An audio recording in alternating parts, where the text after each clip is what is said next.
نفرست دیگه بابا، اینجا جا نداره. میدونم یه ویروسی اومده تا پلک بزنن میمیرن، ولی خب دیگه تا هم یکم کوتاه بیا. مرگ چیه؟ جهنم آتیش گرفته. اینو واسه بیشوریش انداختن جهنم.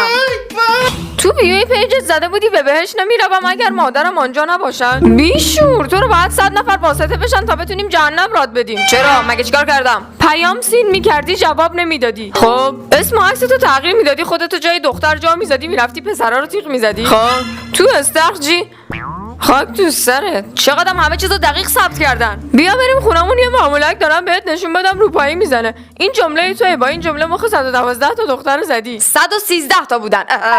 باشه من خودم میرم. جهنم وایفا داره دیگه. آره میخوای بگم واسط PS5 هم میارن؟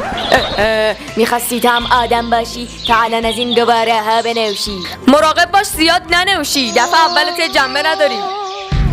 بهش تو به کیا میدن؟ داشتم میگفتم یه فرشته هست به نام